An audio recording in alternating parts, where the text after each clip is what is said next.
this. Zipper, everything. What's up guys, Ayo it's Hoops back with another video, and you do not want to miss this. Imagine stepping into a basketball arena expecting a normal game night and walking out with a piece of luxury fashion in your hands. Not just another t-shirt with a team logo slapped on it, but something that looks like it belongs on a Paris runway. That's exactly what happened in Indianapolis, where Caitlin Clark and Nike just flipped the entire script. The walls of Gainbridge weren't just decorated, they were transformed. Fans didn't just show up, they became part of a living fashion show. And the craziest part? Nobody saw it coming. Overnight, a rookie player's brand went from whispers of potential to a full-blown movement that's leaving even her harshest critics speechless. But here's the question that has everyone buzzing. Is this really just about merch, or did Caitlin Clark and Nike just reveal a playbook that could change the business of sports forever? No one was ready for what hit Indianapolis that night. Fans poured into Gainbridge Fieldhouse expecting a game, maybe a quick update on Caitlin Clark's recovery, and the usual pre-game energy, but instead they walked into a full-blown takeover. The arena wasn't just dressed up, it was unrecognizable. Banners of Caitlin's logo stretched across the building, giant displays lit up the outside like it was a Hollywood premiere, and inside, every single fan walked away with a Caitlin Clark shirt. No special tickets, no VIP lines, no only for the lucky ones. Everybody got one. Think about that for a second. That's thousands of fans leaving the arena with the very first official Caitlin Clark Nike drop in their hands. It wasn't about selling out an online store or testing the waters with a limited run. It was about making a statement. This is bigger than basketball. By the time tip-off even happened, social media was already flooded with pictures of fans holding up their shirts, tagging Nike, tagging Caitlin, and pushing the rollout straight into viral territory. And if that wasn't bold enough, the Fever plastered 3 words everywhere you looked. Caitlin was here. No explanation, no fine print, just a phrase stamped across banners, posters, and giant screens. It almost felt cryptic, like a message meant to echo far beyond the game. But here's the kicker.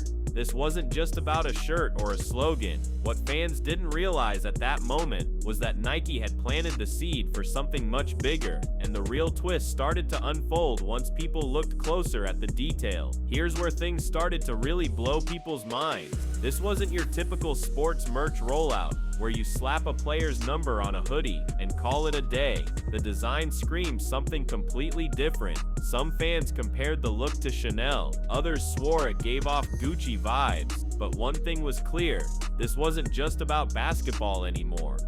Nike did something most people completely missed at first glance. Their swoosh logo, the one that usually takes up half the shirt, was barely there. Tiny, tucked in, almost invisible. Instead, front and center stood Caitlin Clark's own double C mark, bold and sleek like it belonged in a luxury boutique. That subtle detail flipped the script. It wasn't Nike presenting Caitlin Clark, it was Caitlin Clark standing as her own brand, with Nike playing the supporting role, and that's a move you almost never see. Sports brands usually push their own identity first, but here they stepped back, letting Caitlin's logo carry the weight. It instantly gave off the feeling that her line wasn't just an extension of the Fever or even the WNBA, it was the birth of an independent fashion powerhouse. On social media, side-by-side comparisons popped up with actual luxury labels. Fans joked about saving their Caitlin Clark shirts like rare collectibles. Others argued Nike was making a play to turn sports apparel into something you'd actually see on a runway.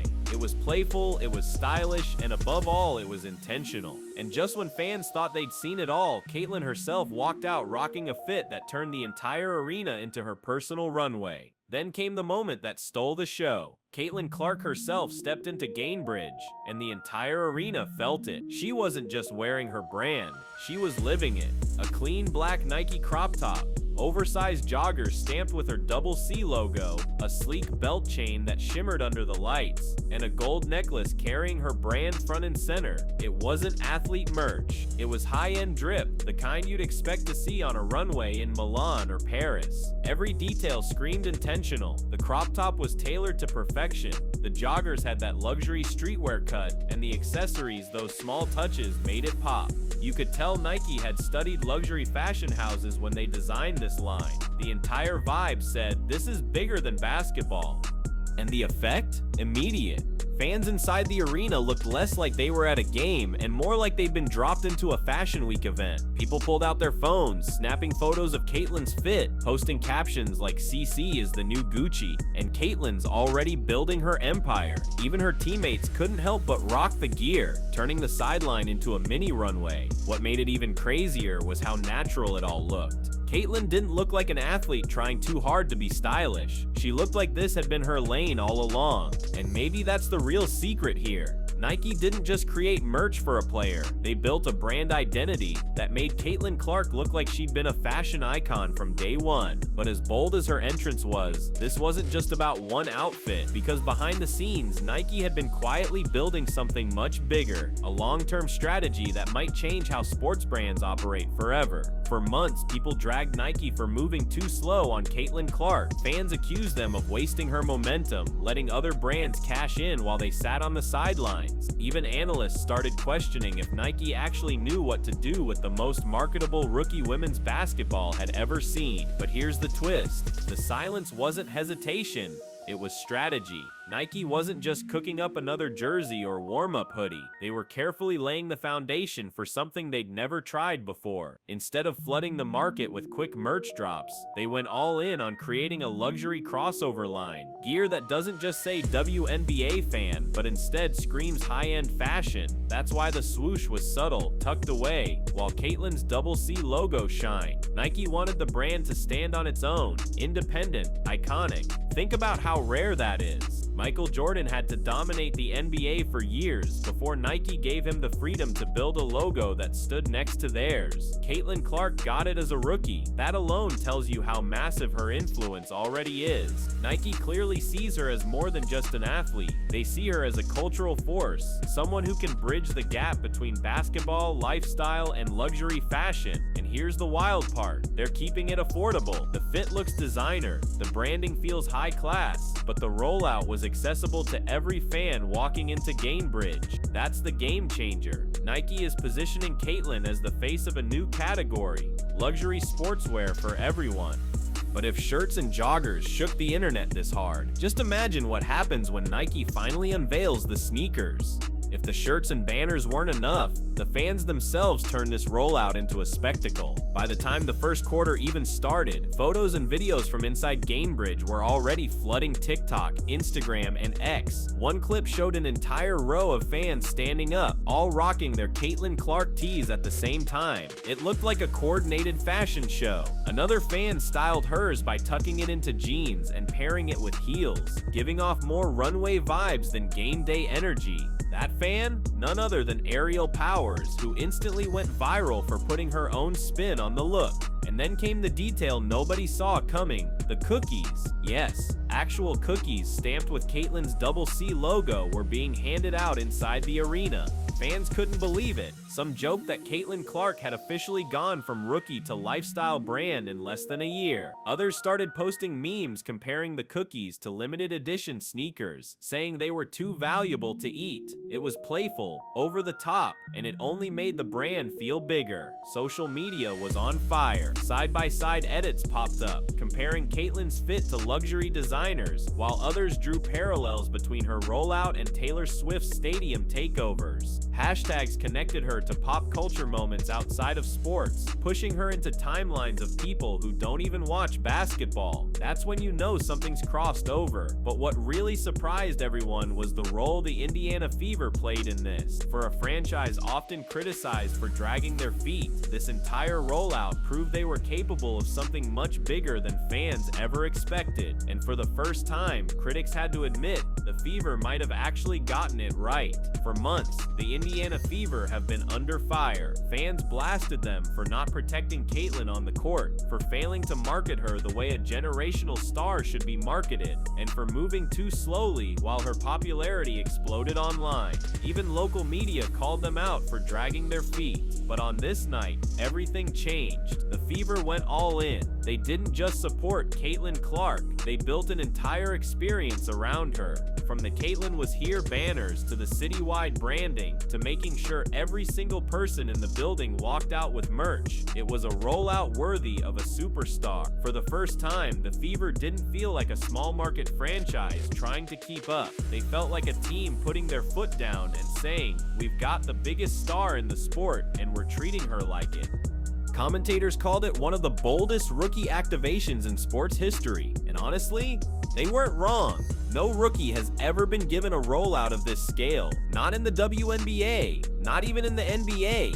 But here's the part nobody wants to say out loud. The celebration was happening off the court while Caitlin Clark still wasn't on it. Fans were ecstatic about the merch, the branding, the moment. But underneath it all, one question kept creeping back into the conversation. When is she actually coming back to play? As electric as the rollout felt, there was one shadow hanging over the entire night. Caitlin Clark still wasn't in uniform. The last time fans saw her on the court was back in mid-July, just before the All-Star break. Since then, silence. No game minutes, no official timeline, just carefully worded updates and clips of her at shoot-arounds. Coach Stephanie White has been cautious with every statement, praising Caitlin's progress, but never fully committing to when she'll return. She's been spotted running through drills, joining huddles, and even taking shots before games. But the question remains, is she game ready, or are they keeping something under wraps? Fans are split. Some believe this is all part of a bigger plan. Nike and the Fever building hype, saving her comeback for the perfect moment. Others worry her injury might be more serious than anyone is admitting, and that the team is prioritizing brand over basketball. On social media, you see both sides: excitement over the merch rollout, frustration over the lack of clarity, and speculation running wild. It creates a strange tension. On one hand, Caitlin Clark just had one of the most iconic brand launches in recent memory. On the other hand, the very thing that made her famous, her play on the court, has been missing for weeks. And that clash between fashion icon and sidelined rookie is leaving fans restless. But the drama of the night didn't stop there, because once the game tipped off, another shocking moment left fans holding their breath, and it had nothing to do with Caitlin. Just when the night seemed all about fashion, merch, and viral moments, the game itself delivered a brutal reminder of how unforgiving basketball can be. Midway through the action, Lexie and Gabby Williams collided head-on underneath the basket. It wasn't dirty, it wasn't intentional, just two players hustling in the wrong place at the wrong time. It was kind of just like a clash, but looking at the video, it just, Gabby and I ran into each other, unfortunate. Here's what happened.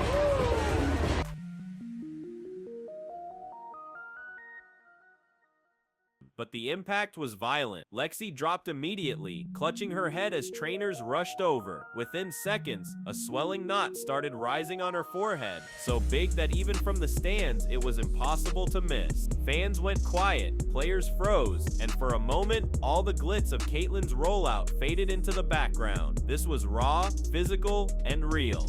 Balls pressing on defense, battling like nothing had happened. Her toughness didn't just earn respect from her teammates. It became the symbol of what this Fever team has been trying to embody all year: grit through adversity. And that contrast was striking.